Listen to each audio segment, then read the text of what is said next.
నమస్తే, నేను Chandu. Welcome to prime 9 special interview. జల్ జంగల్ జమీన్ ఆదివాసీల ప్రథమ నినాదం అది. సో మరి ఆదివాసీలు ఎవరు? వారిలో ఎన్ని తెగలు లేదా కులాలు ఉంటాయి? అసలు వాళ్ళ సమస్యలేంటి? అడవుల్లో వాళ్ళ జీవన పరిస్థితులు ఎలా ఉన్నాయి? అంటే నాకున్న సమాచారం ప్రకారం ఇందులో చాలామంది అంటే ఆదివాసీలకు సంబంధించి చూసుకున్న ఎరుకులు ఉంటారు, యానాదులు ఉంటారు, లంబాడి తెగలు ఉంటారు. లంబాడి తెగలు చాలామంది కూడా మైదానం ప్లేసెస్కి వచ్చేసి సిటీలో ఉండి కొంత డెవలప్ అయినా కూడా చాలా వరకు మిగతా కులాలు ఆదివాసీలు అడవుల్లో వాళ్ళ జీవన పరిస్థితులు ఎలా ఉన్నాయి? విద్య విషయంలో, వైద్యం విషయంలో, ఆవాసం విషయంలో వాళ్ళు ఇంకా వెనుకబడే ఉన్నారా? వాళ్ళ సమస్యలకు సంబంధించి మాట్లాడదాం. అదేవిధంగా ప్రభుత్వం వాళ్ళకి అసలు ఏం చేస్తుంది? వాళ్ళ రక్షణ కోసం ఏం చేస్తోంది? వాళ్ళకి సంబంధించి చూసుకున్న రాజ్యాంగ హక్కులు ఏంటి? రక్షణ ఏంటి? అవి సరిగా అమలవుతున్నాయా లేదా? ఈ విషయాలన్నిటి మీద మనం మాట్లాడదాం. మనతో పాటు ఉన్నారు చందా లింగయ్య దొరగారు. వారు ఎక్స్ ఎమ్మెల్యే, అదేవిధంగా ఎక్స్ జెడ్పీ చైర్మన్, అదేవిధంగా ఆల్ ఇండియా ఆదివాసీ కాన్స్టిట్యూషనల్ రైట్స్ ప్రొటెక్షన్ జేఏసీ జాతీయ అధ్యక్షులు. ప్రస్తుతం లింగయ్య దొరగారు ఉన్నారు, వారితో మాట్లాడదాం. లింగయ్య గారు నమస్కారం. నమస్కారం. నమస్కారం. ఎలా ఉన్నారు సార్? బాగున్నారా? బాగున్నాం సార్. సార్, మెయిన్గా నేను ఇంట్రడక్షన్లోనే ఇచ్చాను, ఆదివాసీలు తెగలు ఉంటాయి అది అనేసి. అసలు ఆదివాసీలు గిరిజనులు ఒకరేనా? ఆదివాసీలు అంటే ఎవరు? ఎన్ని తెగలు ఉంటాయి? ఫస్ట్ దాని గురించి ఏం చెప్తారు? ఆదివాసీ అంటేనే మూల పురుషులు, అంటే భూమి పుట్టినటువంటి వ్యక్తులు భూ పురుషులు అని కూడా అంటారు. ఈ ఆదివాసులంతా కూడా ఏంటంటే కొండలలో, అడవులలో, లోయల్లో, నది ప్రాంతం ఉన్నటువంటి ఒక మైదానం ప్రాంతం కాక ఏజెన్సీ ప్రాంతంలో వాళ్ళ జీవన విధానం నడుపుకుంటుంటారు. అయితే వాళ్ళు స్వచ్ఛందంగా వాళ్ళు స్వయం పరిపాలన, అంటే వాళ్ళ స్వయంగా నిర్ణయాలు తీసుకొని స్వచ్ఛంగా బతికేటువంటి జాతి ఆదివాసులు. ఒకరి ఒత్తిడిలో కానీ ఒకరి విధానములు కానీ బతికే అవకాశాలు వాళ్ళకి అవసరం కూడా లేదు. ఇటువంటి ఆదివాసులు వచ్చినప్పుడు, గతం నుంచి తరతరాల నుంచి వచ్చినప్పుడు ఆదివాసులు మూలవాసులు కేవలం అడవి ప్రాంతాలలో ఒక ప్రత్యేక ప్రాంతం, వాళ్ళు ఎక్కడున్నా కూడా ఒక షెడ్యూల్, ఒక ప్రాంతంలో బతికేటట్టు వాళ్ళు. అయితే అప్పుడు బ్రిటిష్ కాలం నుండి కూడా, బ్రిటిష్ కాలంలో జల్ జంగల్ జమీన్ అనేటువంటి నినాదం ఆ రోజు మా ఆదివాసీ ఫైటర్స్ అంటే ఉద్యమకారులు మొదలుపెట్టింది. ఎందుకంటే బ్రిటిష్ వాళ్ళు ఏంటంటే భూమి, నీరు, చెట్టు, ఈ ప్రాంతం అంతా కూడా ఆదివాసులు ఉంటారు.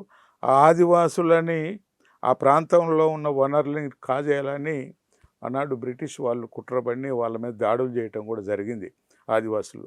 కానీ అప్పుడు ఆ బ్రిటిష్ యొక్క ఏదైతే దాడి అంత ఉద్యమాలు ఉన్నాయో వాటిని తిప్పికొట్టి ఈ ప్రాంతంలో, భారతదేశంలో ఆనాడు రాజుల కాలం ఉన్నది.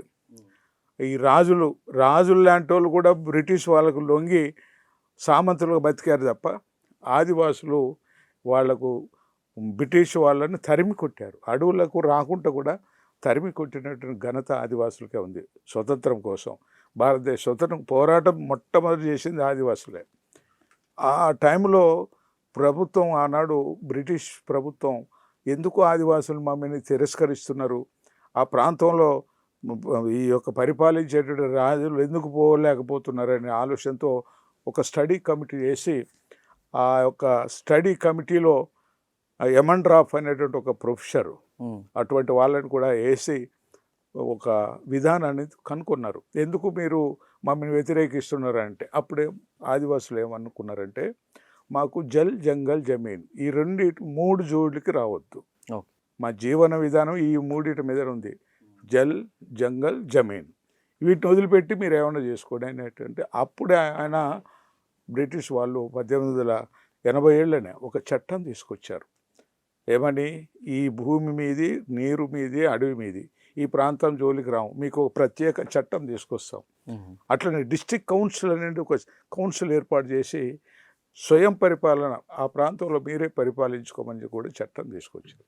తర్వాత భారతదేశానికి స్వతంత్రం వచ్చింది. 1950లో పార్లమెంట్లో అమెండ్మెంట్ బిల్లులు ఇవన్నీ చేస్తూ అప్పుడు వాళ్ళు ఈ ట్రైబల్ ఏరియాకు ప్రత్యేకించి షెడ్యూల్ 5th షెడ్యూల్లో అమర్చి రాజ్యాంగం 5th షెడ్యూల్ అమర్చి ఈ ప్రాంతాన్ని ప్రకటించి మీకు అన్ని హక్కులు సర్వ హక్కులు ఇస్తామని చెప్పి భారత ప్రభుత్వం కూడా ప్రకటించి ప్రత్యేకమైనటువంటి అభివృద్ధి కోసం స్కీమ్స్ బడ్జెట్ కానీ ఎలొకేషన్ కానీ ఎంప్లాయ్మెంట్ కానీ ఎడ్యుకేషన్ ఈ హెల్త్ ఇవన్నిటి కూడా ప్రత్యేక నిధులు డైరెక్ట్గా కేంద్ర ప్రభుత్వం నుండి రాష్ట్ర ప్రభుత్వం రెండు కలిపి ఏర్పాటు చేసినాయి. అట్లనే కాకుండా ఈ భూమి ఏవైతే ఉన్నదో సారవంతమైన భూములు ట్రైబల్ ఏరియాలో, ఎందుకంటే గోదావరి కృష్ణ ఇక్కడ కృష్ణ నల్లమల్ల అడవులు ఏను కూడా ఇక్కడ కూడా చెంచులు ఇతర మా ట్రైబ్స్ ఉన్నారు. ఈ యొక్క ప్రాంతాన్ని అన్యాక్రాంతం చేసి అక్కడున్న వనరులు కొట్టాలని కొంతమంది వ్యాపారస్తులు వలసవాదులు పెద్ద పెద్ద బడా కంపెనీ వీళ్ళందరూ కూడా కుట్రబడి ఈ చట్టాలని నిర్విరామం చేసి ఆదివాసీ ప్రాంతాన్ని ఆక్రమణ చేయాలనే ఆలోచనతో ఈ ప్రభుత్వాలు రాష్ట్ర కేంద్ర ప్రభుత్వాలు గుత్తాది చేతిలో డబ్బు ఎవరైతే పెట్టుబడి వర్గానికి దాసోహం అయ్యి మా మీద దాడి చేసి చట్టాలు నిర్విరామం చేస్తున్నారు. అసలు అంటే ఈ ఆదివాసీకి సంబంధించి అసలు ఎన్ని కులాలు లేదా తెగలు ఉంటాయి సార్? ఇప్పుడు 36 కులాలు ఉన్నాయి. వాస్తవం కూడా 36 కులాల్లో మన తెలంగాణలో ఒక 9 కులాలు ఆదివాసులు ఐడెంటిఫై అయింది. కోయ, గోండు, చెచ్చు, నాయకపోడు, తర్వాత పర్దాను, బిల్లు, ఆందు, ఇట్లా 9 తెగలు ఏజెన్సీ అంటే అడవులలో ఉంటారు. అట్లా కాకుండా ప్లేన్ ఏరియా ట్రైబ్స్ లంబాడ, ఎరుకల, ఏనాది, తర్వాత అదర్ వాళ్ళని కూడా చేర్చుకుంటున్నారు. దేనికి చేర్చుకుంటున్నారు అంటే వాళ్ళు అభివృద్ధి చెందక కాదు, ఓట్ బ్యాంక్, వాళ్ళ ఓట్లు ఇన్ని ఉన్నాయి, వాళ్ళని ఏదో ఒకటి నజారా చూపెడితే మాకు ఓట్లు పడతాయనే ఉద్దేశంతో 1977లో ఈ 3 క్యాస్టుల్ని ఆనాడు ఎమర్జెన్సీ టైంలో చేర్చుకోవడం జరిగింది. చేర్చుకున్న తర్వాత ఒరిజినల్గా ఉన్న ఆదివాసీ హక్కులు మొత్తం వాళ్ళే కాజేస్తున్నారు. అంటే మా భూములు కొనుక్కోవటం, మా ఆస్తులు కొనుక్కోవటం వాళ్ళకి రైట్ వచ్చింది. ఇక్కడ నుంచి వచ్చి మొత్తం ఆదివాసీ ప్రాంతంలో ఉన్న వనరులు, ఇండస్ట్రీస్, పెట్రోల్ బంక్తో సహా వాళ్ళే పెట్టుకొని అనుభవిస్తున్నారు. అట్లనే భూములు వాళ్ళే తీసుకుంటున్నారు. ఉద్యోగాలు అయితే 100% ఒక 9-10% ఆదివాసులుగా ఉంటుంది వాళ్ళకి. సార్, ఆదివాసీల సమస్యలు విషయానికి వస్తే స్వతంత్రం రాకముందు పరిస్థితులు బ్రిటిష్ వారు క్రియేట్ చేసినటువంటి కొన్ని రైట్స్ వాళ్ళకి అన్నీ చెప్పారు. ప్రస్తుతం ఉన్న పరిస్థితుల గురించి మీరేం చెప్తారు? ప్రస్తుతం ఏంటంటే ఈ ఆదివాసీలు అప్పటికి ఇప్పటికీ ఎడ్యుకేషన్లో డెవలప్మెంట్ లేదు. అప్పుడు 80 వరకు నేను ఎమ్మెల్యే ఆ టైంలో 84 to 89 వరకు టోటల్ ట్రైబల్ ఏరియాలో ఎడ్యుకేషన్ లేదు. ఓన్లీ 5-6 కిలోమీటర్లు ఎక్కడో ఒక పంచాయతీరాజ్ స్కూల్ ఉండేది. అప్పుడు ఒక ఉద్యమం రూపేణ తీసుకొచ్చి ఈ 86లో ఎన్టీ రామారావు గవర్నమెంట్లో ఒక పెద్ద ఉద్యమం చేయటం జరిగింది నేను యాజ్ ఎమ్మెల్యేగా. ఏమని అది అప్పుడు ట్రైబల్ ఏరియాలో ఉన్న చట్టం 170 యాక్ట్ని రద్దు చేయడానికి అసెంబ్లీలో తీర్మానం చేసి 86లో యాక్ట్ ఏదైతే చెప్పారో ఆ చట్టాన్ని 170 చట్టాన్ని రద్దు చేయాలి. ఎందుకంటే అక్కడ ఆ చట్టం ఏం చెప్తుంది, వలసవాదులు గిరిజనేతలకు కొనే హక్కు, అమ్మే హక్కు లేదు ఆ ప్రాంతంలో, కేవలం ట్రైబల్స్కే ఉంది. ట్రైబల్ భూమిని తీసుకోవటానికి వీల్లేదు. బయట నుంచి వచ్చిన వాళ్ళు, అక్కడ ఉన్న వాళ్ళ వరకు వచ్చినప్పుడు 70 కంటే ముందు ఉన్న వాళ్ళకు రైట్ ఉంది. After 70 no right, either purchase or sale anything. ఆ విధంగా ఆ చట్టాన్ని ఉండటం వల్ల గిరిజనేతలకు, బయట వచ్చిన వలసవాదులకు ఒక అడ్డంకి వస్తుంది. వాళ్ళు ఏదైనా ఇండస్ట్రీ పెట్టుకోవాలన్నా, లేకపోతే వాళ్ళ జీవన విధానం మెరుగు చేసుకోవాలన్నా, ఆ భూములు కొనాలన్నా మాకు అవకాశం లేదు. కాబట్టి ఆ చట్టం తీసేయమని రాజకీయ పార్టీలు ఒత్తిడి చేసి ఎన్టీ రామారావుతో ఒక అసెంబ్లీలో బిల్ పాస్ చేయించారు. ఏమని 170 చట్టాన్ని స్క్రాప్ అంటే రద్దు చేస్తే మేము బతుకుతామని. కానీ మరి ఆదివాసులు బతుకేమైతే వాళ్ళు ఆలోచించలే. అవును కదా. ఇప్పుడు వాళ్ళ ఆస్తులు వచ్చి కొనుక్కుంటున్నాం అంటున్నారు తప్ప మరి అక్కడ వాళ్ళకు అమాయకులు ఆదివాసులు, ఎంత రేటు ఏం లేదు, వాళ్ళకి చిన్న చిన్న కోరికలు, ఉచ్చి సారా పోసి భూములు కొన్నారు. సారా ఎందుకంటే అలవాటు ఉన్నటువంటి ఆదివాసులకు కనీసం చేపలు ఎండి చేపలు తెచ్చి అమ్మి కూడా మా భూములు కొన్నట్టు అంటే ఆదివాసీలు అక్కడ ఉన్న ప్రాంతం వాళ్ళది పండించుకోవచ్చు, తినచ్చు, జీవనం సాగించవచ్చు. ఈ భూములు అమ్మే హక్కు కూడా ఉంటుందా? వేరే వాళ్ళకి అమ్మటానికి వీల్లేదు, అమ్మటానికి వీల్లేదు, కొనటానికి వీల్లేదు, వారు వచ్చి కొనటానికి కూడా వీల్లేదు ఆ చట్టంలో. అయితే దాన్ని సడలించాలని చెప్పి వాళ్ళు అసెంబ్లీలో చేయటం వల్ల దాని మీద నేను పెద్ద ఎత్తున పోరాటం చేశా. ఆ చట్టం రివ్యాక్ చేయమని 1,00,000 మంది ఆదివాసుల్ని పోగు చేసి ఆదిలవాటు శ్రీకాకుళం వరకు చలో అసెంబ్లీ కార్యక్రమం పెట్టడం వల్ల ఎన్టీ రామారావు గారు మీరు రాజీనామా చేసిన పరిస్థితులు అదే టైంలో రాజీనామా చేయటం కూడా అదే ఎన్టీ రామారావు గారు ఒక కాంక్లూజన్కి వచ్చి నాతో డిస్కస్ చేయాలనే ఆలోచన ఉంది. ఆ ఆలోచన ఏంటంటే, ఎందుకు ఆదివాసుల్ని రెచ్చగొడుతున్నాడు మా ప్రభుత్వంకి ఎగెనిస్ట్గా అనేది మాట్లాడారు. అయితే దాంట్లో ఏంటంటే అసెంబ్లీ బిల్లు పాస్ కాగానే ట్రైబల్ అడ్వైజరీ కౌన్సిల్ అనేది ఒకటి ఉంటుంది మా ట్రైబల్స్కి, ఇది రాష్ట్రంలో. ఆ కౌన్సిల్ మంత్రి ఏమో అధ్యక్షుడు ఉంటాడు, ఆల్ ట్రైబల్ ఎమ్మెల్యేస్ మెంబర్స్ ఉంటారు. దాంట్లో కూడా పాస్ కావాలి, అసెంబ్లీ ఒకటే కాదు. అసెంబ్లీ తీర్మానంతో పాటు ట్రైబల్ అడ్వైజరీ కమిటీ అప్రూవల్ చేయాలి. ట్రైబల్స్ కూడా అప్రూవల్ చేసారు, ఎందుకంటే నేను అప్పుడు ఎమ్మెల్యే ఉన్నా. నేను వాళ్ళందరికీ చెప్పా, ఇది మన చట్టం, మనకు రక్షణ, ఇది తీసేస్తే మన భూములు కానీ జాగాలు కానీ మన ఆస్తులు కానీ ఏమి ఉండవు, కాబట్టి అది చట్టం ఉండాలని నేను ఒక్కనే కొట్లాడినా. అప్పుడు ఎంత 12 మంది తెలంగాణలో, ఇప్పుడు 10 ఇంకో 5 పెరిగారు. అయితే అంత మూమెంట్ చేసినా కూడా మా ట్రైబల్ ఎమ్మెల్యేలు యునానిమస్గా తీర్మానం చేశారు. కారణం ఏంటంటే వాళ్ళు డిపెండ్ అపాన్ ది పొలిటికల్, రాజకీయ పార్టీలకు తొత్తులై ఉన్నారు. దీని ప్రధానం ఈ యొక్క ఉంటుంది అనేది వాళ్ళు గ్రహించకుండా కేవలం పార్టీ పెద్దల మాట నమ్మి వాళ్ళ స్వలాభం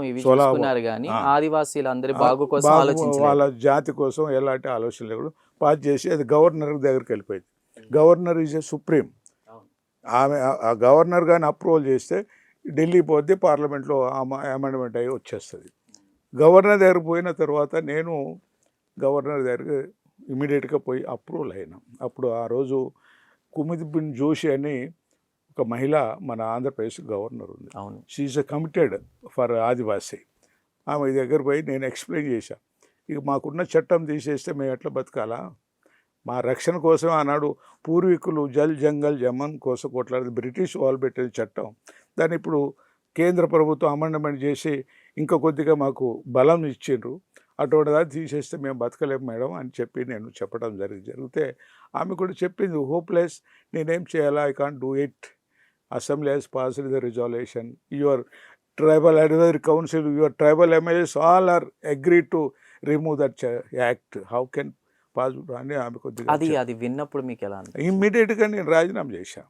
ఎమ్మెల్యే వైట్ పేపర్లో రాసేసిన, I will resign my MLA, jumped into jungle అని కొద్దిగా అడవిలోకి పోతా. అడవి అంటే అప్పుడు వాళ్ళ స్పందన, అప్పుడు ఆమె ఇమీడియట్గా no no no you are the Congress MLA, you are young boy, you don't go to the agitation, you please cool down అని చెప్పి ఆమె కూర్చోబెట్టి, ఆమె ఆనాడు దేశానికి ప్రధాని రాజీవ్ గాంధీ ఉన్నాడు, కాంగ్రెస్ గవర్నమెంట్, ఇక్కడ ఎన్టీ రామారావు ఉన్నప్పుడు, ఆమె రాజీవ్ గాంధీతో మాట్లాడింది, mister Lingaiah is only fighting to protect the tribal 1 of 70, but all our assemblies passed the resolution, advisory council also passed the resolution, we can't do it అని ఆమె మాట్లాడి no no no you keep it some time, you pending, you reject that file, don't touch them అని చెప్పి ఆయన చెప్పేశాడు, because it is a tribal protection, if it is goes they can't do alive in this society అని చెప్పి ఆయన చెప్పటం ఇమీడియట్గా ఆమె ఆఫ్ చేసి వచ్చి నా మీద భుజం చేసి, Linganna you go head, I will with you అని చెప్పి ఆమె హామీ ఇవ్వటం వల్ల రాష్ట్ర వ్యాప్తంగా ఆదివాసులను సమీకరించి 1,00,000 మంది ఆదివాసులను బయటకు వచ్చేసి అసెంబ్లీ ముట్టడి కార్యక్రమం పెట్టాం. అప్పుడు ఎన్టీ రామారావు దిగొచ్చి, అన్న నువ్వు ఎందుకు ఆదివాసులతో నన్ను బదనాం చేస్తున్నావు, నీకేం కావాలంటే నువ్వు మీటింగ్ పెట్టు, ట్రైబల్ అడ్వైజరీ కౌన్సిల్ మీటింగే పెట్టు first, because this is the final committee అంటే పెట్టాడు. ఆయనే వచ్చాడు స్వయంగా, వస్తే చెప్పిన వాట్ ఈస్ యువర్ డిమాండ్స్ అంటే ఇదంతా విన్నాక నాకేమనిపిస్తుంది అంటే, మన ఉద్దేశం మంచిదైతే ఎంతటి పెద్దవాళ్ళైనా మన దగ్గరికి వస్తారు. గవర్నర్, ప్రధానమంత్రి కూడా మీకు సపోర్ట్ వస్తారు, చేశారంటే సపోర్ట్ వస్తుంది. ఎందుకంటే తోటి అంటే ఆ సామాజిక వర్గం వాళ్ళు ఎవరు మీ తోడు లేకపోయినా మీ సింగిల్ ఫైట్, ఉద్దేశం మంచిది. సింగిల్ ఫైట్ ప్రజలు ఉన్నారు నా బట్టి. ఈ ఇదంతా అంటే ఆదివాసీలు అంటే వాళ్ళు మీరు అన్నట్టుగా అప్పుడు పరిస్థితులు చూసుకున్న కొద్దిగా విద్యలో చదువులో వెనకబడి ఉంటారు. ఈ పరిస్థితులన్నీ వాళ్ళకి అర్థమయ్యేలా అప్పుడు చెప్పారు. అప్పుడు మీటింగ్ పెట్టి చెప్పడం జరిగింది. ఎన్టీ రామారావు గారు ఏదైతే అడ్వైజర్ కౌన్సిల్ మీటింగ్ దాంట్లో ఆయన రెండు పాయింట్లు అడిగాను. వాట్ ఈజ్ యువర్ డిమాండ్ అంటే first demand is you withdraw assembly resolution. Okay. Number 2, you provide the all employees since from attendant to teachers in schedule area for the tribals only with qualification 7th pass 10th fail. 7th pass 10th fail. Tribals are not educated. అవును. 7th is a more అప్పట్లో అంటే stunned how it is possible we can't appoint the teachers 10th fail 7th pass. And no sir, government is a, if resume, government is a thing, can do it. Government is a supreme. What is the qualification? It is a fixing by the government. మేమంతా government, మన నిర్ణయం. Tribal ఏరియాలో చదువుకున్నోరు లేరు, అక్కడ education చెప్పాలా, మరి ఏం చేస్తారు? 5వ తరగతి చాలు, 1, 2కి చెప్పేంత అవకాశం ఉంది కదా అని చెప్పి ఆయన నచ్చ చెప్పడం వల్ల ఓకే వీల్ అగ్రీడ్. 2600 స్కూల్స్ ఒకే రోజు జియో ఇష్యూ అయింది. ఒకే రోజు ట్రైబల్ ఏరియాలో స్కూల్స్ లేవు అంతకుముందు. ఎడ్యుకేషన్ ఈజ్ ఇంపార్టెంట్ కదా, ముందు ఎడ్యుకేషన్, తర్వాత ఎంప్లాయ్మెంట్ కూడా అందరికి ట్రైబల్స్కి ఏమని చెప్పినాం. ఆ విధంగా కొట్లాడటం వల్ల అన్నాడు ఎన్టీ రామారావు మహానుభావుడు, ఆయన ఎక్కడ ఉండో కానీ ఒక ఆదివాసుల మీద ఉన్న ప్రేమ, మా డిమాండ్స్ని ఆయన ఆమోదించి ఆ చట్టం తీసుకొచ్చాడు. అది 2020లో సుప్రీంకోర్టు కొట్టేసింది. ఇప్పుడు మాకు ఉద్యోగం లేదు, ఎడ్యుకేషన్ లేదు, తీసేసేది. ఈ జనరల్లో వస్తే ఏముంటుంది, మాది 6%. రాష్ట్ర వ్యాప్తంగా మొన్న 10% చేశారు. పాపులేషన్ ఇది లంబాడోళ్ళు పెరగటం వలన 10% చేశారు. 10% చేస్తే మొత్తం వాళ్ళే కొట్టేస్తారు. ఉద్యోగాలు కానీ, ప్రాజెక్ట్ స్కీమ్ కానీ, బడ్జెట్ కానీ. మాకు ట్రైబల్ ఏరియాలో ఐటీడీఏ సంస్థలు ఉంటాయి, దానికి సీనియర్ ఐఏఎస్ ఆఫీసర్ని ప్రాజెక్ట్ ఆఫీసర్గా పెట్టి ఇవన్నీ స్కీమ్స్ ఆదివాసుల అభివృద్ధి కోసం డెవలప్మెంట్ చేయడానికి బడ్జెట్ కొన్ని కోట్ల రూపాయలు బడ్జెట్ చేయాలి. ఆ బడ్జెట్ కూడా వీళ్ళే కొట్టేస్తారు. అంటే plain area tribes is a educated. Tribal ఏరియాలో ఉన్నటువంటి ఆదివాసులకి సరైన ఎడ్యుకేషన్ కానీ, హెల్త్ కానీ, రహదారులు కానీ, ఫెసిలిటీస్ ఏమీ లేవు. ఇంకెంతకాలం? స్వతంత్రం వచ్చి 77 సంవత్సరాలు అయితే ఒక్క ఐఏఎస్ ఆఫీసర్ లేరండి మా కమ్యూనిటీలో. One person since 77 years, no IAS officer from our Adivasi. అది చూడండి మా ఆదివాసీ ఎంతవరకు అభివృద్ధి చెందారు, అది ఒక్కటి చాలు కదా. అంటే ఇప్పుడు అక్కడ విద్య అనేది అప్పట్లో లేకపోయినా చైతన్యం విషయంలో మాత్రం గుర్తు తెచ్చుకోవాల్సింది ఆదివాసీ. అది స్వాతంత్రం కావచ్చు, ఏదైనా కావచ్చు. అలాంటి చైతన్యం ఇప్పుడు ఆదివాసీలో కరువైందా? ఆ చైతన్యం ఇంకా పెరగాల్సిన అవసరం ఉందా? చైతన్యం అనేది వస్తుంది, కానీ ఈ రాజకీయ పార్టీలు చెడగొడుతున్నాయి. యూనిట్ కానీ వెళ్ళకపోతుంది. యూనిట్ అంటే ఇప్పుడు 9 తెగలు ఉన్నాయి. ఫర్ ఎగ్జాంపుల్ 9 తెగలు, మాది కోయ, వాడి గోండు, ఒకటి చెంచు, ఒకటి వాల్మీకి, ఒకడు జాత, ఇట్లా 9 తెగలు ఉన్నాయి. ఈ 9 తెగల్లో ఒకరికొకరికి యూనిట్ కాకుండా పొలిటికల్ వాళ్ళు డివైడ్ చేస్తున్నారు, కమ్యూనిటీని డివైడ్. అది ఇది బ్రిటిష్ వాళ్ళ పాలసీ, డివైడ్ అండ్ రూల్. ఈ విధంగా మా వాళ్ళు ఏంటంటే షార్ట్ మైండ్, ఎందుకంటే ఫ్యూచర్ ఆలోచించే అవకాశం కానీ వాళ్ళకి అవసరం కానీ లేదు. టెంపరీగా ఎట్లా ఉంటే అట్లా అనేటువంటి ఆలోచన ఉన్నటువంటి షార్ట్ మైండ్ మా ట్రైబ్స్. అంటే ఎడ్యుకేషన్ లోటు అనుకోవాలా, లేదా అక్కడ ఉన్న కల్చర్ అనుకోవాలా, లేదా విధానం అనుకో. అందుకనే ఈ యొక్క వీక్నెస్ బట్టి మా ట్రైబల్స్ని దూరం పెట్టి ఒకరికొకరు కల్మషం చేసి ఈ బెనిఫిట్స్ అన్నీ వాళ్ళు కొట్టేస్తున్నారు. లింగేశ్వర్ గారు, ప్రభుత్వం టాపిక్ వచ్చింది కాబట్టి ప్రభుత్వాలు ఆదివాసీలకు వచ్చే నిధులు దారి మళ్లిస్తున్నాయా? అది ఏ ప్రభుత్వం వచ్చినా కూడా ప్రస్తుతం వాటికి సంబంధించి మీరు ఏం మాట్లాడతారు? ప్రభుత్వం స్కీమ్స్ కానీ, ప్రభుత్వం ఇచ్చే డబ్బు కానీ కొన్ని కోట్ల రూపాయలు ఇస్తున్నారు ఇది అభివృద్ధి కోసం. తర్వాత అనేక ఇండస్ట్రీస్ పెడుతున్నారు ట్రైబల్ ఏరియాలో. మా దగ్గర భద్రాచలం బీపీఎల్ పేపర్ బోర్డు ఒకటి పెట్టారు. అట్లనే హెవీ వాటర్ ప్రాజెక్ట్ ఒకటి పెట్టారు సెంట్రల్. తర్వాత కోల్ మైన్స్, కోల్ బొగ్గు అన్నీ కూడా ట్రైబల్ ఏరియాలో ఉన్నాయి. కరెంటు ఉత్పత్తి కూడా కేటీపీఎస్ కానీ ఇంకోటి కానీ. అట్లనే ఈ మధ్యలో మనుగూరులో మీకు 3,000 ఉద్యోగాలు వస్తాయి, ఇంటికో ఉద్యోగం ఇస్తా, ఇక్కడ ఇండస్ట్రీ పెడతా అని కేసీఆర్ గవర్నమెంట్లో ప్రకటిస్తే అందరం నిజమే కదా, మాకు ఉద్యోగాలు వస్తాయి, మాకు మా జీవితాలు బాగుపడతాయి అనే ఉద్దేశంతో ట్రైబల్ భూములన్నీ ఇచ్చేసారు. 2,000 ఎకరాలు ఎక్వైర్ చేశారు, ప్రాజెక్టు కట్టారు. ప్రాజెక్ట్ కట్టిన తర్వాత భూమి ఇస్తామన్నారు, ఇవ్వలేదు వరకు. ఇంటికో ఉద్యోగం ఇవ్వలే. అవన్నీ కూడా అమ్ముకుంటున్నారు. ఎవరు డబ్బులు ఇస్తే వాళ్ళకే, జనరల్ వాళ్ళకి. అసలు ట్రైబల్ ఏరియాలో జనరల్ వాళ్ళు బతకడానికి వీళ్ళు ఏదైనా 107 చట్టం ఉంటే వాళ్ళు అమ్ముకొని బయట వాళ్ళు తెచ్చి ఉద్యోగాలు ఇస్తారు. ఈ విధంగా మాకున్న వనరులని మిస్యూజ్ చేస్తున్నారు.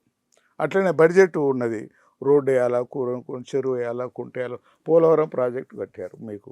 ఫర్ ఎగ్జాంపుల్ అది ఆనాడు 2 రాష్ట్రాలు విడిపోయేటప్పుడు అదొక భాగం. పోలవరం గోదావరి మీద పోలవరం దగ్గర కట్టారు. 3 లక్షల మంది ఆదివాసులు అనాథులు అవుతున్నారు. ఆ భూమి అంతా కూడా మునిగిపోతుంది. వాళ్ళకి ఇంతవరకు ఇల్లు లేదు, సంసారం లేదు, జాగ లేదు, భూమి లేదు, ప్యాకేజీ లేదు. ఇస్తాం అన్నారు. 10 ఏళ్ళు అయిపోయింది, ఇంకొక నడుస్తుంది. ఎట్లా చెప్పు? ఆదివాసుల్ని ఎంత దగా చేస్తున్నారు, ఎంత దోపిడీ. వాళ్ళు బతకనీయకుండా జీవన విధానం కలిపేయకుండా.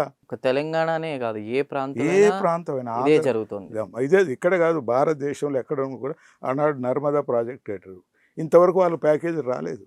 భూములు అంతా కూడా ఈ యొక్క ప్రాంతాల్లో ఎక్కువ ఆదివాసులే ఉంటారు. ఏ నదుల ఒడ్డున తీర ప్రాంతంలో కూడా వాళ్ళ జీవనే ఉంటుంది. ఆ జీవనాన్ని దెబ్బ కొట్టడానికి ఎన్ని వేల కోట్లు పడితే సుఖమేం చెప్పు? మీకే ఉద్యోగాలు, మీకే అని చెప్పి మభ్య పెడుతున్నారు, మోసం చేసి వచ్చిన తర్వాత వీళ్ళని పక్కన తోలుతున్నారు. ఎక్కడ పోయి బతకాల? మీకు ఫర్ ఎగ్జాంపుల్ చెంచులు ఉన్నారు, నల్లమల్ల అడవులు. ఒకప్పుడు 2 లక్షల మంది ఉన్నారు, ఇప్పుడు 80,000 మంది ఉన్నారు. ఎందుకు అంత? కారణం ఏంటంటే వాళ్ళకు జీవన విధానం కలిపేలే. ఎక్కడ బతకాలి, ఎక్కడో ఇష్టం వచ్చినట్టు పోయినరు. అక్కడ తిండి లేక ఆరోగ్యం సెక్యూరిటీ, ఫుడ్ సెక్యూరిటీ లేక చచ్చిపోయారు. అంటే ఆదివాసులు చచ్చిన వాళ్ళకు బాధ లేదు, వాళ్ళ ఆస్తులు దోసుకొని పోయినా కూడా బాధ లేదు. ఈ విధంగా కూడా మీరు ఆదివాసీలకు సంబంధించి చాలా పోరాటాలు చేశారు. ఇప్పుడు మీరు ఎలా చెప్తుంటే చాలా బాధగా అనిపిస్తుంది. అంటే 2 లక్షల మంది నుంచి 80,000 మందికి రావడం. నెక్స్ట్ పోరాటం అంటే వాళ్ళు చేస్తున్న పోరాటాలు ఏంటి? దానికి మీ వంతుగా మీరు ముందుకు ఎలా వెళ్తున్నారు? ప్రజెంట్ ఎలాంటి పోరాటాలు చేపడుతున్నారు? మాకు 2006లో 2 రాష్ట్రాలు విడిపోయేటట్టు కేసీఆర్ తెలంగాణ అన్నారు, అక్కడ ఆంధ్ర లగడపాటి వీళ్ళంతా ఒక ఉద్యమం చేస్తున్నారు. అవును, సమాఖ్యాంధ్ర. మాకు సమాఖ్యాంధ్ర కావాలని వీళ్ళు తెలంగాణ. దీని మూమెంట్లో నేను 2006లో జిల్లా పరిషత్ చైర్మన్ ఖమ్మం, కాంగ్రెస్ పార్టీ. ఇక్కడ రాజశేఖర రెడ్డి గారు ముఖ్యమంత్రి, అక్కడ సోనియా గాంధీ ప్రభుత్వం, మన్మోహన్ సింగ్. సో ఇటేం జరుగుతుందో అటేం జరుగుతుందో క్లియర్గా మీకు ఐడియా ఉంది. మరి రాష్ట్రాలు విడిపోతే ఆదివాసులు ఎడిపోవాలా అనేది ఒక కాన్సెప్ట్ మీద నేను 3 రోజులు సెమినార్ పెట్టా భద్రాచలంలో. ఎమ్మెల్యేలతోని, ప్రొఫెసర్తోని, ఒక అన్ని రాష్ట్రాలని పిలిపించి మేధావులని. ఆ 3 రోజులు తేలింది ఏంటంటే ఇప్పటి వరకు 74 నుండి ఇప్పటి వరకు కొన్ని కోట్ల రూపాయలు ఖర్చు పెట్టిన ఆదివాసులకు అభివృద్ధి జరగలే. ఎడ్యుకేషన్ లేదు, ఎంప్లాయ్మెంట్ లేదు. 77 సంవత్సరాలు ఇప్పుడు అయింది. ఎప్పుడు వచ్చినా ఏదో ఒక మాలాంటి వాళ్ళు ఒకరిద్దరు చదువుకొని కొద్దిగా మాట్లాడితే తప్ప, నేను ఆదివాసులకు కొట్లాడితే నాకు టికెట్ ఇవ్వలేదు రాజకీయాల్లో, నన్ను ఓడగొట్టే. ఎందుకంటే అక్కడ ట్రైబల్ నాన్ ట్రైబల్ ఏదైతే విభేదం వచ్చిందో, రాజకీయ పార్టీలంతా కూడా గిరిజనేతల చేతిలో ఉంటాయి. వాళ్ళ జీతగాండ్లను, వాళ్ళ బంటును ఎమ్మెల్యే ఎంపీ చేస్తారు తప్ప చదువుకున్న విద్యార్థులను, జ్ఞానం ఉన్నట్టు ఆదివాసులకు, ఎస్సీలకు కూడా టికెట్లు ఇచ్చి రాజకీయంలో వాళ్ళని ప్రోత్సహం చేయరు. ఆ మీటింగ్లో తేలింది ఏంటంటే ఎన్ని బడ్జెట్, ఎంత అభివృద్ధి కోసం ప్రభుత్వాలు ఎన్ని కోట్లు వెచ్చించిన కేంద్రం రాష్ట్రం మిస్యూజ్ అవుతుంది, ఎక్స్ప్లాయిటేషన్ అవుతుంది. మధ్యదళాలు దోసుకుంటారు తప్ప మనకు అభివృద్ధి జరగదు. అభివృద్ధి జరగాలంటే ఆదివాసులకు స్వయం పరిపాలన రావాలి అనేది ఒక తీర్మానం. స్వయం పరిపాలన చట్టం 1917లో బ్రిటిష్ వాళ్ళు పెట్టారు. అవును. ఆ చట్టం అమలు చేస్తే తప్ప, అంటే స్వయం పరిపాలన అంటే ఆదివాసులే రాజ్యాధికారం కావాలి. ఆ ప్రాంతంలో ఉన్న ఆదివాసులకే వాళ్ళకు పరిపాలించుకునే అధికారం ఉండాలి అనే ఉద్దేశంతో అక్కడ పెద్ద తీర్మానం చేశారు. తీర్మానం చేస్తే దానికి నన్నే కన్వీనర్ చేశారు. నేను అధికారంలో ఉన్నా, నేనేం అధికారం ఉన్నప్పుడు అధికార పార్టీకి వ్యతిరేకంగా ఏడ చేయగలుగుతా? కరెక్టే కదా అని నేను చెప్తే, లేదు అందరూ కూడా నువ్వు నిలబడాల్సిందే అని చెప్తే, అప్పుడు ముఖ్యమంత్రి అంటే దానికి బిఫోరే మీరు దీనికోసం ఫైట్ చేసి రాజీనామా చేసిన ఎపిసోడ్ అంతా అంతకుముందే, కాబట్టి ప్రజలు మిమ్మల్ని నమ్మారు. అప్పుడు 86లో నేను చేసిన కదా, ఇది 2006 కదా, 20 years. లేదు సార్ మీరే ఉండాలన్నారు. సరే నేను తీసుకున్నా. ముఖ్యమంత్రి రాజశేఖర రెడ్డి గారికి చెప్పిన, సార్ ఈ ఉద్యమానికి నేనే నాయకుడు అంటే నీకేమైనా బుద్ధి ఉందా? నువ్వు అధికారంలో ఉన్నావు, నేను ముఖ్యమంత్రి, నువ్వు అక్కడ Zilla Parishad chairman, how it is possible? Sir మేము కొట్లాడుతున్నాం మా హక్కుల కోసం, పార్టీ ముఖ్యం కాదు, మా ఆదివాసి ఉనికి ముఖ్యం అనే ఉద్దేశంతో ఆ ఉద్యమాన్ని ఢిల్లీ దాకా తీసుకుపోయాం. శ్రీకృష్ణ కమిటీ వచ్చినప్పుడు అన్ని ట్రైబల్ ఏరియాలు తిరిగారు. నేను సోనియా గాంధీతో కూడా మాట్లాడి మాకు శ్రీకృష్ణ కమిటీని పంపించమంటే రాష్ట్ర వ్యాప్తంగా తిరిగి 3 రాష్ట్రాలు ఆనాడు ప్రతిపాదన, తెలంగాణ, ఆంధ్ర, మన్యసీమ మా రాష్ట్రం పేరు. ఓకే. 3 రాష్ట్రాల గురించి ఆయన రాసి, మూడిట్లో కూడా better for Manyaseema because tribals are very poor and backward. If they development desire to development you can give the self rule అని చెప్పి ఆయన రికమెండ్ కూడా చేశారు. కానీ మా వాయిస్ ఆడింటారు ఢిల్లీలో, ఇక్కడ కూడా వింటాడు. వాళ్ళ రిపోర్ట్స్ కమిషన్ ఓట్ల కోసం మాత్రం కావాలి. అందుకనే ఎన్నో పోరాటాలు చేస్తున్నాం. కానీ దీనికి వెనక బ్యాక్గ్రౌండ్ ఒకటి చెప్పండి. విద్య, వైద్యం, హౌసింగ్ సంబంధించి ఇప్పటికీ అంటే స్వతంత్రం వచ్చి ఇందాక మీరు అంటున్న విషయాన్ని కూడా తీసుకుని అడుగుతున్నా, 75 సంవత్సరాలు దగ్గర అయింది. సో ఇంకా ఏమైనా 170 లాంటి చట్టాలు, ఇంకా ప్రత్యేక చట్టాలు రావాల్సిన అవసరం ఉంది ఆదివాసీల విషయంలో? దాని గురించి మీరేమంటారు? చట్టాలు అవసరం లేదండి, చట్టాలు అవసరం లేదు, చట్టాలు అవసరం లేదు. ఉన్న చట్టాలు అమలు చేయాలి. 107 చట్టం అమలు చేయమనండి, లేకపోతే ఈ ఎంప్లాయ్మెంట్ జీవో నెంబర్ 3ని అమలు చేయమనండి, లేకపోతే ఫారెస్ట్ చట్టం ఒకటి తెచ్చారు. ఏది? ఫారెస్ట్ భూములు వాళ్ళే, ఫారెస్ట్ వాళ్ళు దున్నుకున్నదే భూమి అని పట్టాలు కూడా ఇచ్చారు, ఫారెస్ట్ యాక్ట్. తర్వాత పీసా చట్టం ఉంది, panchayati extension in schedule area, అది అమెండ్మెంట్ పార్లమెంట్ చట్టం, సెంట్రల్ ఇది కాదు, ట్రైబల్ ఏరియాలో. అది అమలు చేయమనండి. ఈ అమలు చేయకుండా వాటిని తీసేద్దామనే ఆలోచనలు వాళ్ళు ఉంటే ఇంకా కొత్త చట్టాలు ఏం చేస్తారండి? దానికోసమే మొన్న విశాఖపట్నంలో 15-16 నవంబరు మొన్న రీసెంట్లీ ఒక 2 days సెమినారు జాతీయ స్థాయిలో ఆదివాసీ పెద్దలందరూ పిలిపించి, ప్రొఫెసర్స్ని, మేధావుల్ని, సంఘాలని పిలిపించాం, ఆదివాసీ సంఘం డిస్కస్ చేసాం. వాళ్ళంతా అన్నారు ఏంటంటే, ఫస్ట్ మనం చట్టాల అమలు కోసం, ప్రొటెక్షన్ కోసం ఒక వేదిక కావాలా. ఆ వేదికే ఆల్ ఇండియా ఆదివాసీ కాన్స్టిట్యూషనల్ రైట్స్ ప్రొటెక్షన్ సమితి. దానికి ఒక కమిటీ చేశారు. దాంట్లో నన్నే జాతీయ అధ్యక్షులు చేశారు. అయ్యా నేను ముసలోని, నా వల్ల కాదు, ఎవరిని పెట్టడం లేదు, చట్టాలు తెలవాలా, జాతి కోసం అంకిత భావం ఉండాలా, పని చేసి ఇప్పుడు నువ్వు అట్లా పెద్ద మనిషికి ఉండు, మేము పోరాటం చేస్తామని చెప్పి నన్ను పెట్టడం జరిగింది. నాతో పాటు ఒక్క కన్వీనర్ని కూడా అక్కడ ఎక్స్-ఎమ్మెల్యే లక్కే రాజారావు గారు అని, పాడేరు ఎమ్మెల్యే ఆయన, అతను కన్వీనర్గా జాతీయ స్థాయిలో 2 కమిటీలు వేసాం. మేము ఇప్పుడు దేశవ్యాప్తంగా తిరగాలి, అన్ని రాష్ట్రాల కమిటీలు వేయాలి, జిల్లా, పెద్ద ఎక్సర్సైజ్. చట్టాలు అమలు చేస్తే చాలు, మాకేం అవసరం లేదు. అమలు చేయకపోతే మళ్ళీ ప్రత్యేక రాష్ట్రం కోరాల్సిందే. 5th షెడ్యూల్ చట్టాలు ఏవైతే ఉన్నాయో అమలు చేయకపోతే we want to 6th schedule. 6thలో ఏముంది? ఈ అమలు చేయనప్పుడు 6th ఏమన్నారు అంటే ప్రత్యేక రాష్ట్రం, స్వయం పరిపాలన ఏమన్నారు? రాజ్యాంగం ఉన్నదండి. ఈ రాజ్యాంగం కల్పించిన హక్కులు కొట్టాడాలని మా ఆలోచన. దానికోసం, అవి అమలు కోసం ఖచ్చితంగా దేశవ్యాప్త ఉద్యమం చేస్తాం. అయితే ఇంకొక విషయం చెప్పండి.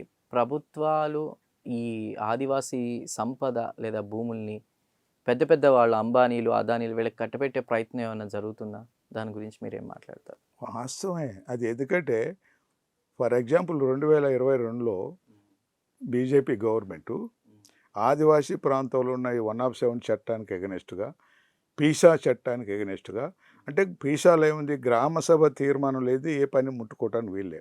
ప్రభుత్వం ఈవెన్ ప్రభుత్వం కూడా ప్రైవేటే, అంటే ప్రైవేట్ పర్సన్స్, నాన్ లోకల్ కిందే వస్తుంది. నాన్ లోకలే. ప్రభుత్వం కూడా ట్రైబల్ భూములు తీసుకునే అధికారం లేదు. ఓకే. అంత పకడ్బందీ చట్టం ఉంటే మొన్న పార్లమెంట్లో ఒక బిల్లు చేసి రిజర్వ్ ఫారెస్ట్ భూములు కూడా ఈ బిజినెస్ పీపుల్కి ఇవ్వచ్చు అని 2000 ఎకరాల వరకు రిజర్వ్ ఫారెస్ట్ తొలగించి వాళ్ళకి డైరెక్ట్ సెంట్రల్ ఇవ్వాలట. స్టేట్కు సంబంధం లేదు, గ్రామ సభకు సంబంధం లేదు.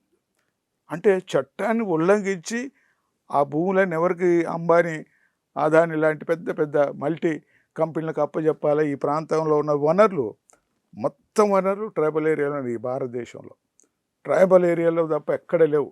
మైన్స్ కానీ, మినరల్స్ కానీ, వాటర్ కానీ, ఫారెస్ట్ కానీ, ఇవన్నీ కూడా కరెంటు ఉత్పత్తి కావాలన్నా బొగ్గు, ఖనిజాలు నేను అనేక. ఏదో ఒక సినిమాలో కూడా విన్నటువంటి డైలాగ్ ఇది బాగా గుర్తుంది. ప్రకృతి జోలికి, పసిపిల్లల జోలికి వస్తే భగవంతుడు కూడా ఊరుకోడని చెప్పి విన్న డైలాగ్ అది. మరి మీరు ప్రకృతి సంపద కాపాడుకోవడానికి ప్రజెంట్ ఇప్పుడు ఇలాంటి కొంతమంది బిజినెస్ పీపుల్ కట్టబెట్టే ప్రయత్నం జరుగుతుంది. మీ సంపద మీరు కాపాడుకోవడానికి ఏ విధంగా ముందుకు వెళ్తున్నారు? ఇప్పుడు చేయబోయే ప్రక్రియ ఇదే. భారతదేశంలో ఆదివాసీ సంపద అంటే చట్టాలు అమలు చేస్తే సంపద ఆగుద్ది. చట్టాన్ని ప్రభుత్వాలు అమలు చేయగలిగితే ఆదివాసీ సంపదలు, ఆదివాసీ ప్రకృతి సంపదలు ఎక్కడికి పోవు. ఆదివాసీ జీవన విధానం కూడా మెరుగుపడుతుంది. అందుకని ఆ చట్టాలు అమలు చేయాలనే బాధ్యత ప్రభుత్వాల మీద ఉంది. కాబట్టి దానికోసం ఒక ప్రత్యేక వేదిక ఏర్పాటు చేసినాం ఈ నెలలో. దాన్ని ఇంకా మేము ఎక్కువ అభివృద్ధి చేసి మరి దేశవ్యాప్త ఉద్యమం తీసుకొస్తాం. ఒకవేళ అట్లా కానప్పుడు ఇక మా స్వయం పరిపాలన విధానం కోసం మేము విల్లంబులు పట్టాల్సిందే. వెంకయ్య గారు ఒకటి చెప్పండి. National committees for Adivasis form చేశారు కదా ఈ మధ్య. దాని డీటెయిల్స్ ఏంటి, ఏం చెప్తారు దాని గురించి? ఇప్పుడు ఆదివాసీ కాన్స్టిట్యూషనల్ రైట్స్ ప్రొటెక్షన్ కమిటీ ఎందుకు ఏర్పాటు చేసామంటే, ఆదివాసుల్ని జరిగేటువంటి దోపిడీ, ఆదివాసులకు కావలసినటువంటి హక్కులు, వనరులు, ఇవన్నీ కూడా కాపాడాలంటే ఖచ్చితంగా ఆదివాసులు ఏకం కావాలి. ఈ యొక్క వేదిక ద్వారా ఆదివాసులతో పాటు ఆదివాసీకి సపోర్ట్ చేసేటువంటి ప్రజా సంఘాలు, ప్రొఫెసర్సు, మేధావులు, రాజకీయ పార్టీలు, ఆదివాసీ సంఘాలందరినీ కూడా ఒక వేదిక మీద తీసుకొచ్చి మా ప్రొటెక్షన్ కోసం కొట్లాడతాం. ఆ ప్రొటెక్షన్ కానప్పుడు స్వయం పరిపాలన కోసం కొట్లాడతాం. స్వయం పరిపాలన వస్తే ఖచ్చితంగా ఆదివాసులు అభివృద్ధి జరుగుతారు, ఆదివాసుల యొక్క వనరులు కాపాడుకోగలుగుతారు, ఆదివాసీ ప్రాంతం అభివృద్ధి జరుగుతుంది. అప్పటిదాకా ఇప్పుడు 77 జరిగిన ఇంకొక 77 సంవత్సరాలు పోయినా మమ్మల్ని అనగదొక్కి అనుసారి లాస్ట్కి ఆదివాసులు ఉనికి లేకుండా కూడా చేసే కుట్రలు జరుగుతున్నాయి. వాటికి దెబ్బ కొట్టాలంటే మేము ఏకం కావాలి, తప్పదు. మరో మేజర్ క్వశ్చన్ ఏంటంటే, ఆదివాసీల విషయంలో, జాబ్స్ విషయంలో కావచ్చు, పదవుల విషయంలో కావచ్చు, ఈ మధ్యకాలంలో దొంగ సర్టిఫికేట్స్ ఎక్కువగా వస్తున్నాయి. ఆదివాసీలు అని చెప్పుకుని వస్తున్నారు. ఆ దోపిడీ గురించి ఏం చెప్తారు? అసలు ఎన్ని రకాలుగా దోపిడీకి గురవుతున్నారు ఆదివాసీలు? ఆదివాసీ అనేది ఒక తెగ అండి. ఈ ఆదివాసీ తెగలో ప్లెయిన్ ఏరియా ట్రైబ్స్ని, ట్రైబల్ కానోల్ని వాళ్ళ రాజకీయ స్వార్థం కోసం, ఓట్ల కోసం కలుపుకుంటూ ఇవాళ మా యొక్క వనరులన్నీ కూడా వాళ్ళ బినామీ ద్వారా కాజేస్తున్నారు. వాస్తవం కూడా ఇవాళ మేము ఆదివాసీ ప్రాంతంలో ఉన్న ఆదివాసులు 15 లక్షలు ఉన్నాం తెలంగాణలో. ఆంధ్రాలో కలిపితే మొత్తం ఒక 30 లక్షలు అది ఉన్నాం. కానీ కలిపినటువంటి ట్రైబల్స్ వీళ్ళు 70 లక్షలు ఉన్నారు. అంటే సగానికి సగం. ఈ 70 లక్షలు కూడా వెల్ ఎడ్యుకేటెడ్ అండ్ ఆర్థికంగా బలపడేటటువంటి వాళ్ళు ట్రైబల్ కేటగిరీకి సరిపోరు. వాళ్ళు జనరల్ పీపుల్. జనరల్ వాళ్ళని జనం ఎక్కువ ఉన్నారని చెప్పి తీసుకొచ్చి ట్రైబల్ జాతిలో కలిపితే ఎడ్యుకేషన్, ఎంప్లాయ్మెంట్ అంతా కూడా మొత్తం వాళ్ళే కొట్టేస్తున్నారు. మొన్న రేవంత్ రెడ్డి గారు ముఖ్యమంత్రి పోయిన సంవత్సరం టీచర్లు అపాయింట్మెంట్ ఒక 6,000 మందికి ఉద్యోగం లేని వాళ్ళు కల్పించినామని స్టేట్మెంట్ ఇచ్చిండు. ఉద్యోగాలు కూడా 6,000 మందికి మాకు 10% చూస్తే 600 మంది వచ్చారు తెలంగాణలో. ఫర్ ఎగ్జాంపుల్ 600 మంది వస్తే మాకు 90 పోస్టులు వచ్చినాయి, ఒక 100 కూడా రాలే. ఏది ఆదివాసులు మొత్తం లంబాడోళ్ళు కొట్టేశారు. ఏంటి న్యాయం చెప్పు? గిరిజనులు అంటే కావచ్చు, అందరూ కావచ్చు. మరి ఇప్పుడు ఇలాంటి పరిస్థితుల్లో మీ వాయిస్ని ఎలా వినిపించబోతున్నారు? ఏ కార్యక్రమాలు చేపట్టబోతున్నారు? ఇప్పుడు దీంట్లో ఒకటండి, ఆదివాసీ ప్రాంతంలో ఉన్నటువంటి 9 తెగలు ఏదైతే ఉన్నారో, ఏది హిల్ ట్రైబ్స్, వీళ్ళకి ప్రత్యేక చట్టం తీసుకురావాలి. ఎంప్లాయ్మెంట్ కానీ ఇది కానీ టోటల్ మీద రాష్ట్రంలో ఒక యూనిట్ తీసుకొని ఇంత పాపులేషన్ ఉంది, ఇన్ని పోస్టులు ఇస్తామంటే ఎవరికి ఇస్తున్నావు? ట్రైబ్కి ఇస్తున్నావు. ట్రైబ్ వాళ్ళు లంబాడ కావచ్చు, ఎరకలు కావచ్చు, కోయ కావచ్చు, గోండు కావచ్చు. మెరిట్ అంటున్నారు. మెరిట్ అంతా వాళ్ళే ఉంటారు. అట్లా కాదు, మా ప్రాంతానికి సపరేట్గా ఒక కోట ఇవ్వాలి. లేదు, ఈ 107 చట్టం ఏదైతే ఉందో అది అమలు వాళ్ళకి వర్తించకూడదు. రెగ్యులేషన్ 107 చట్టం వర్తించినప్పుడు మా ఆస్తులను వాళ్ళు కొనే హక్కు ఉండదు. ఇట్లా కొన్ని అమెండ్మెంట్ చేయగలిగితే మాకు న్యాయం జరుగుతుంది. ఇప్పుడు ఆల్రెడీ పోరాటం జరుగుతుంది మా ఆదివాసులంతా కూడా లంబాడోలను తీసేయాలని. బహుశా మీరు వాయిస్ వింటున్నారో లేదో, రాష్ట్ర వ్యాప్తంగా ఒక పెద్ద ఉద్యమం, లంబాడా హటావ్ ఆదివాసి ప్రొటెక్షన్ ఇవ్వని చెప్పి పెద్ద ఈ ఎత్తున. మధ్య మీరు ఒక సెమినార్ కూడా బిర్సా ముండా Yes, 151 yes. జయంతి దానికి సంబంధించి ఏం చెప్తారు? అక్కడ జరిగిన కార్యక్రమాలు. బిర్సా ముండా ప్రథమ పౌరుడు, ఆదివాసుల కోసం కొట్లాడిన వ్యక్తి ఆనాడు బ్రిటిష్ కాలం నుంచి. ఆయన కూడా అదే కదా, జల్ జంగల్ జమీన్ జమీన్ అని. ఆదివాసులకు ఉండాలని కదా. ఆయన స్ఫూర్తితోనే మేము మొన్న వైజాగ్లో మీటింగ్ పెట్టి ఆయన ఏదైతే ఆయన వల్ల వచ్చిన చట్టాలు ఏమైతే ఉన్నాయో ఆ రోజులో బ్రిటిష్ వాళ్ళు, తర్వాత ఇప్పుడు ప్రభుత్వం జాతీయ ప్రభుత్వం వచ్చిన తర్వాత, ఇండిపెండెంట్ వచ్చిన తర్వాత ఏదైతే పెట్టారో వాటిని అమలు చేయమనేది ఇప్పుడు ఫస్ట్ ఐటమ్.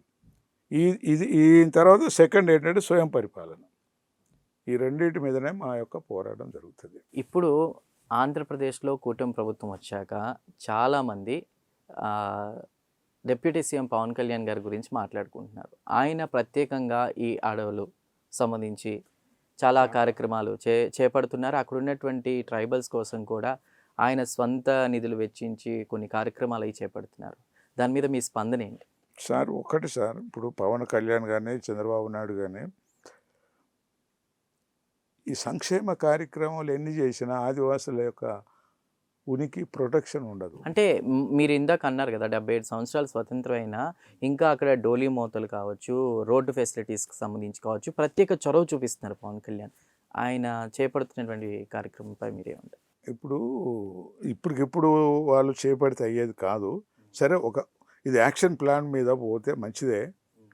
మెయిన్గా ఏంటంటే ఆదివాసుల యొక్క ఉనికి అంటే జీవన విధానం దెబ్బ కొట్టకుండా, వాళ్ళు ఎక్కడైతే మాకు ట్రైబల్స్కి ఒక ట్రెడిషన్ ఉంది, కల్చర్ ట్రెడిషను, ఇదంతా కూడా ఒక విధానం ఉంటుంది మా పెళ్ళిలో కానీ ఇది కానీ, దాన్ని డిస్టర్బెన్స్ చేయకుంటుంటే మాకు అదే వరం. అంటే చూస్తున్నారా వార్తల్లో ఆయన ప్రేమగా చెప్పులు పంపించడం, ఇలాంటివి సొంతగా పంపించి వాళ్ళ కోసం, అలానే వాళ్ళ కార్యక్రమాలు ఏమన్నా హాజరవ్వడం, అంటే అసలు లేకుండా ఆయన వంతుగా ఇప్పుడు వాళ్ళందరి కోసం హైలైట్ అయ్యి ఓకే ప్రజలు గుర్తిస్తున్నటువంటి పరిస్థితి వస్తుంది కదా. దాని మీద మీరు దాని మీద వీఆర్ అప్సెట్. ఎందుకంటే ప్రజాసేవలో ఇది వాలంటరీ సేవాభావంతో చేస్తున్నాడు కాబట్టి దానికి మేమేం కాదను. అయితే మాకు రక్షణ చట్టాలని కాపాడటానికి ముందుకు రావటం లేదు. ఏం చెప్తారు పవన్ కళ్యాణ్? మరి అదే కదా, ఇప్పుడు మాకున్న చట్టాలు, ఇప్పుడు ఆ పోలవరం ప్రాజెక్టు కట్టారు, రేపు 2025కి పూర్తి చేస్తాం అనేది మొన్న 12,000 కోట్ల రూపాయల బడ్జెట్ కేంద్రం వచ్చి చేస్తున్నారు. కానీ అక్కడ భూ నిర్వాసితులు పట్టించుకోవటం లేదు. భూమి పోయిన వాళ్ళ సంగతి ఏంటి? భూమి అని ఇవ్వాలా, దాని ఖరీదని ఇవ్వాలా, లేదు వాళ్ళకు ఉద్యోగాలను ఇవ్వాలా, లేకపోతే వాళ్ళకి ఎక్కడైనా షెల్టర్ ఇచ్చేయాలా. ఇవన్నీ వదిలేసి ఏదో ఉడతా బడిలాగా అదే చెప్పులు పంపిస్తున్నా, లేకపోతే మీకు బట్టలు పంపిస్తున్నా అంటే ఎట్లా? నేను పర్మనెంట్ రిసోర్స్ మాకు కల్పించాల. అది లేదు. అది కాంక్రీట్ వర్క్గా ఈనాడు గతంలో ప్రభుత్వం వచ్చిన నుంచి చంద్రబాబు నాయుడు గారికి తెలుసు మా ఆదివాసుల గురించి, కానీ పట్టించుకునే పరిస్థితి లేదు. చూద్దాం మరి ఆ డిప్యూటీ సీఎం అయినా దీనికి సంబంధించి ఫోకస్ చేసి ఖచ్చితంగా మంచి జరిగితే అందులో సంతోషించే వ్యక్తులను ఫస్ట్ మనమే ఉందాం. రైట్, లింగయ్య దొర గారు చాలా విషయాలు షేర్ చేసుకున్నారు. మరి ఫైనల్ వర్డ్స్గా మీరు ఇంకా ఫ్యూచర్లో ఎలాంటి కార్యక్రమాలు చేపట్టబోతున్నారు, ఏ విధంగా ముందుకు వెళ్ళబోతున్నారు, ప్రభుత్వానికి మీరు చెప్పాలనుకున్నది ఏంటి? ఒకటే సార్, ఫైనల్ ఏం లేదు కానీ ఇప్పుడున్న మా చట్టాలని తీసేయకుంటుంటే చాలు. నెంబర్ 1. నెంబర్ 2 అంటే ఆ చట్టాలను అమలు చేస్తే మా ఆదివాసీ బతకగలుగుతాం. ఈ 2 లేనప్పుడు మాకు స్వయం పరిపాలన ఇవ్వాలి. ఈ 3 పాయింట్స్ మీదనే మేము ప్రభుత్వాన్ని, కేంద్ర రాష్ట్ర ప్రభుత్వాన్ని, మేధావులందరూ కూడా కోరుతున్నాం. ఇలాంటి మీడియా మరి ప్రోగ్రెస్ మైండ్ ఉన్న వాళ్ళందరూ కూడా ఆదివాసుల పక్షాన్ని నిలబడితే ఖచ్చితంగా మా యొక్క ఏదైతే డిమాండ్స్ ఉన్నాయో అవి అమలు అవుతాయి. మా జీవన విధానం మెరుగుపడుతుంది. తప్పకుండా సార్. థ్యాంక్ యూ నమస్కారం. థ్యాంక్ యూ జాయిన్ అయినందుకు.